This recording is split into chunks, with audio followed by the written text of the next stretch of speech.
Hello, family, and welcome to another episode of Role Model Maker Experts Cafe. I'm your host, Dr. L, the Parent Whisperer. Today with me, I have an amazing lady. Her name is Edie Raether. Did I say that right? You got it. Awesome, awesome. And I had an opportunity to have a conversation with her, and I totally was amazed and really think she's wonderful, how she shows up in the world. And I wanted to invite her to talk to you guys about her expertise and how she got to do what she does so that you can benefit from it. So, Edie, welcome to the show. Thank you for taking time out of your busy schedule to be here with us. Can you tell our audience members today a little bit more about what you do, your personal story of where you started and how you ended up doing what you do? And I started with a whole bunch of things, but I was an occupational therapist initially, liked the psych part, went back to school, been in private practice as a psychotherapist, focused a lot on family and children. But I've also written 7 books. One is a bestseller, happens to be in China. They don't pay me. They don't believe in paying. It is a bestseller. Awesome. And some of the books include things like, Stop Bullying Now. So do a lot of speaking on that. And then I am a certified speaking professional. Means nothing to you, but it's the highest mark of excellence in professional speaking. And done programs for about 3,500 organizations on 5 continents. And did a TEDx talk, Brain Fitness for Kids, Awesome. Cloning the DNA of Einstein. And there I do reveal the neuropsychology in my passion, which is my program for children 3 to 9.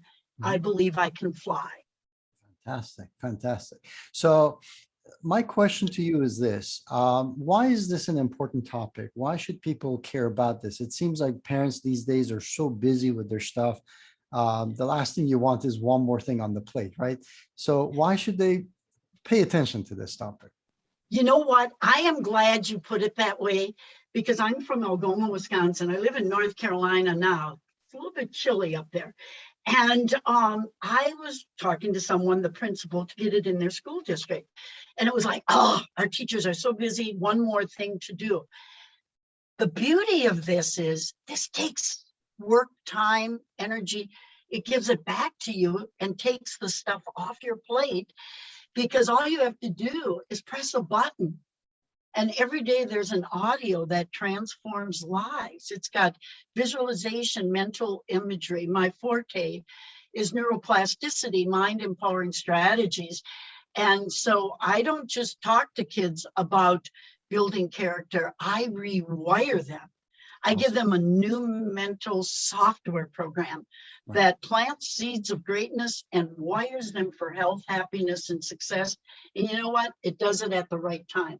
You got to get them when they're young. Exactly. And you want to know how this came about? It's kind of interesting. Yeah. One of my books, the bestseller, Why Cats Don't Bark, is on your soul's code and calling in life. And then when I wrote my 3rd book, Winning, How Winners Think What Champions Do, I got Michael Jordan in there, Oprah Winfrey, and there was one thing in common. They all had a flash of greatness between the ages of 3 and 9. Betty White did. Oprah, 5 years old, Oprah looked at the TV screen and said, I can do that.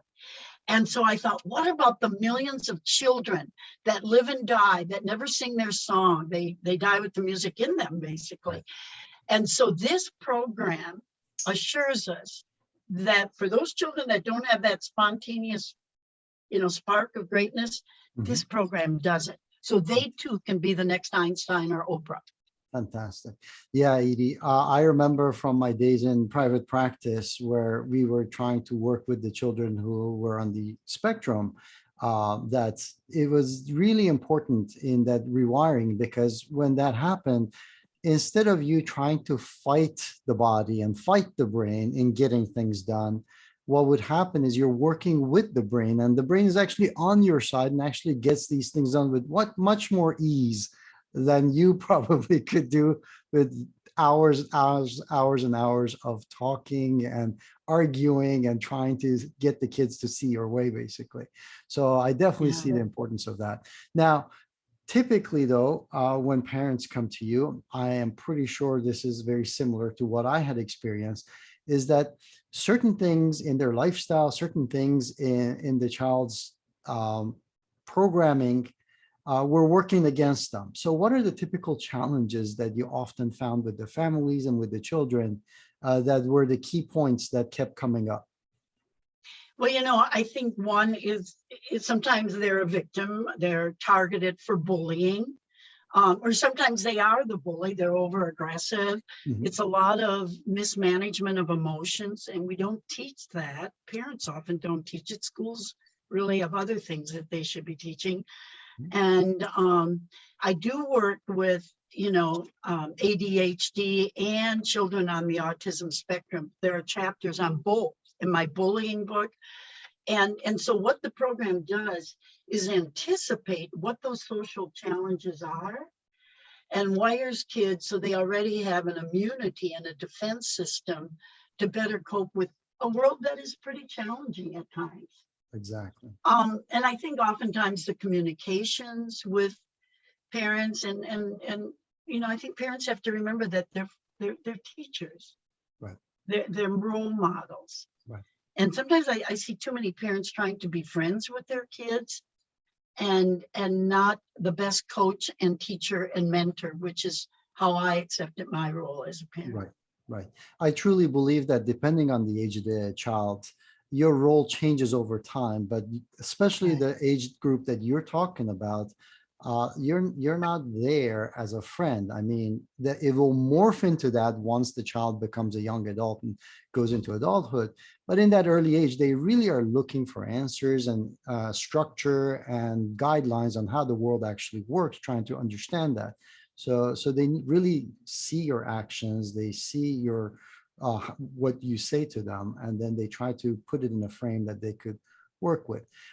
So, all right. So in doing so, what are some of the, I guess, key things that both parents and children really need to pay attention to in Well, bringing? what I wire, what actually, the program consists of a blanket, which if you know anything, and I'm sure you do, about NLP, neuro-linguistic programming, Right. I make the suggestion that every time they wrap up in the blanket, they have a flash of greatness. So it's a lot of the power of suggestion.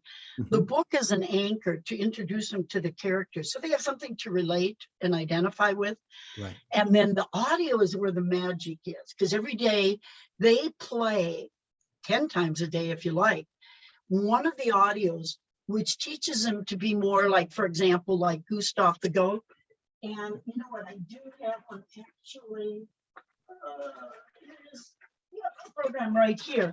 So, we have all of these characters. I don't know if you can see them, Yes. but like Gustav the goat is, very brave and courageous. So if you have a shy child, then you want to integrate that more into his mindset, to be brave and courageous. One parent saw a dramatic change after playing one 5-minute track one time. And then Ollie the owl, look at it this way. Look at the childhood obesity we have. Ollie the owl teaches, he does exercises. He only eats fruits and vegetables, doesn't drink soda pop. So at an early age, this is why I'm saying it's an aid to parents. It takes the load off of them because they want to be more like Ollie the owl. They're not going to eat the junk food. And then Penelope comes into the world kind of PO'd at it, but she puts down her quills and becomes as loving as Ruckus the rabbit, who's very compassionate. So if you're wiring your child to be caring, loving, and compassionate, you're not going to have a bully. And then the resilience of the caterpillar climbing Magic Mountain. If you are bullied, it teaches resilience, Right. and discipline, and it gives kids all of the mental programming to deal with the challenges that may come up. Right. And that's the important thing. Many times in our school systems and in our upbringing, we focus so much on the explicit learning that we forget that children learn through stories and play and real day-to-day activities. So when it's implicit, the learning process goes a lot deeper, penetrates many more brain centers. And having that kind of a setup really goes a lot further as far as making sure the child retains and incorporates these kind of things into their daily activities and part of their personality. Well, and you know what? And I really encourage you all to watch my TED Talk, Brain Fitness for Kids, Cloning the DNA of Einstein. You know what? The fastest way to find it, go to wingsforwishes.com, which is the children's website. I think it's the second one down, but it'll say TEDx. And I talk about the Rykov effect, you know, the studies where if you have a child pretending they're Mozart, guess what?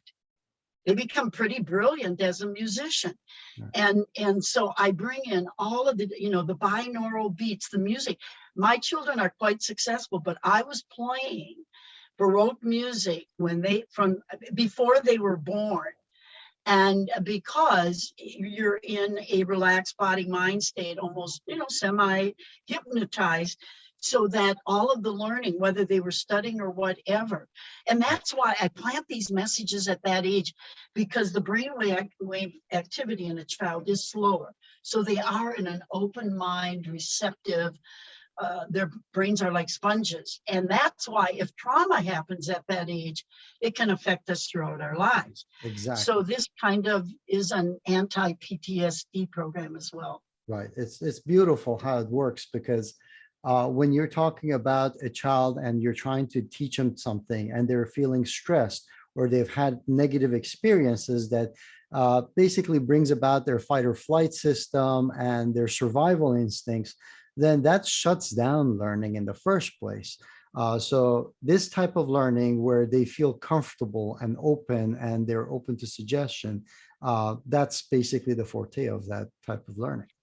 And you know what? I want to do another TED Talk this year, and I'm thinking of doing it on, you know, why kids are so frazzled and frenzied. Right. And you have to realize the effects of this COVID epidemic. They're living with parents that are saying, oh my God, don't touch the cup. Somebody else touched it. Don't touch the doorknob. What we want to do with kids at that age is teach them that, you know, that they're in a safe world. Well, listen to the news that they're hearing in the background, and parents that are running around with sanitizer like it's, you know, water. Right. And so the anxiety that we're creating, and that anxiety blocks learning, it blocks positive thinking and right. You know, inner support and encouragement. A positive belief system cannot exist right. in an anxious mind. So Edie, what are some of your tips and tricks and suggestions for audience members today that they could incorporate today after watching this to kind of make the home environment and this transference of knowledge and learning to their kids so that it gets easier? You know, one of the things that I'm seeing is lacking, and it scares me, that people have no problem solving skills. Parents have to stop doing everything for their kids. I'm a big proponent of tough love. Do you remember Bruno Bettelheim's book, Love is Not Enough? You may be too young. Do you remember it?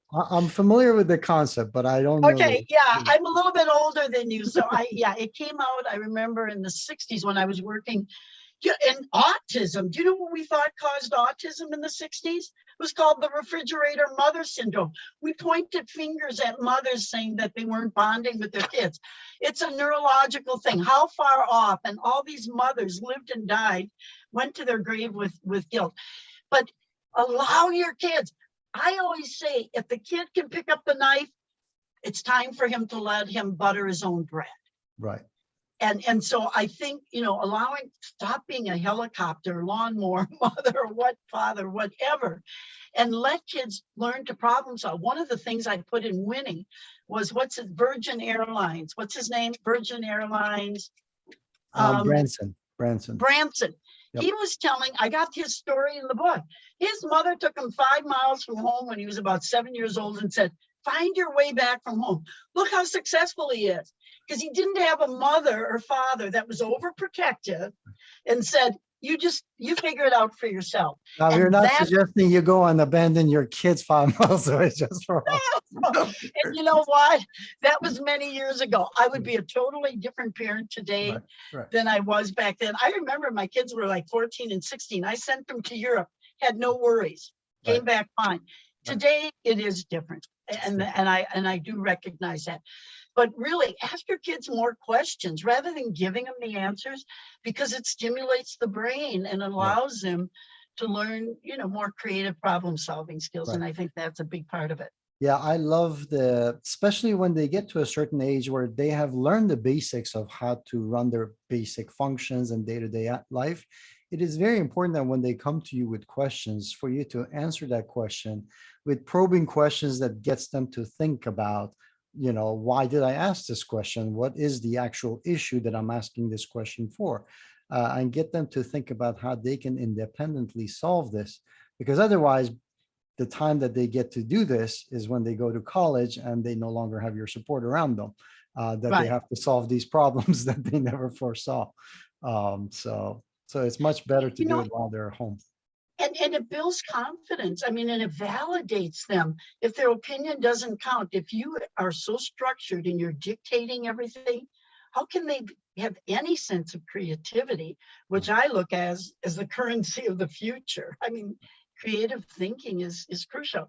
And I also see the defensiveness where parents go to bat.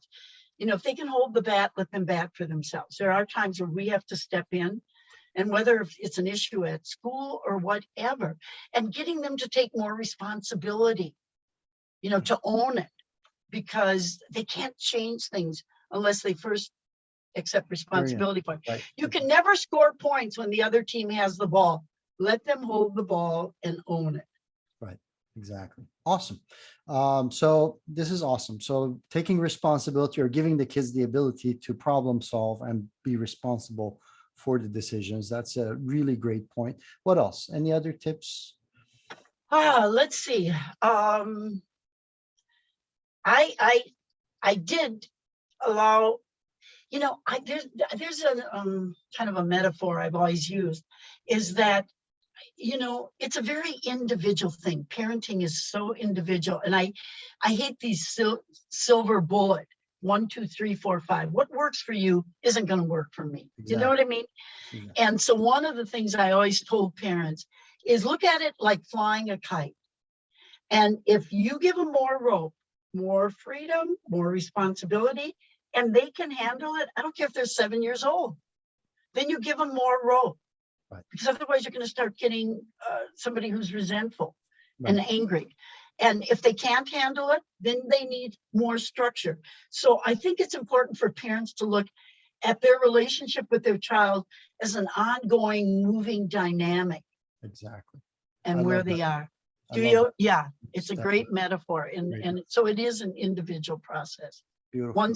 One size does not fit all. Exactly. When it comes to parenting. Exactly. So Edie, how can our audience members find out more about you and the programs that you have? I know that you have your children's program.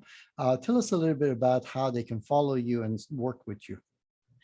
I did mention in the chat, there's 4 major websites. I'm also an international keynote speaker. And so I do a lot of, conferences or those type of events as well. And that is Edie Raether.com. The children's program is wingsforwishes.com. Okay. And the program is available. They can order it online. It's $39.95. Promises that it will transform a child's life. It'll take them another notch up. And then if bullying is an issue, I do have a book on it, but I do training. It gets CEUs for teachers. And that is stopbullyingwithedie.com. And then I also do a lot with coaching, counseling, and I do it via Zoom, a lot of hypnosis, neuroplasticity, rewiring people, whether it's breaking a bad habit, installing a new mental software or whatever. And that site is BrainTrainer.Expert. So and then I'm going to be starting group calls with parents to kind of give tips and a subscription program and so forth. Awesome. And awesome. I am on LinkedIn and so forth as well. Okay, that's great. So what I'm going to do for our audience members is make sure that you check the description box. I have included all of Edie's material in there. Take advantage of it. Also, if you haven't already done so, please click subscribe and make sure that you stay tuned and up to date with all the experts that come here, share their expertise and gifts. And Edie, what else? I have I forgot this, and it should be there. If it's not there, let me know.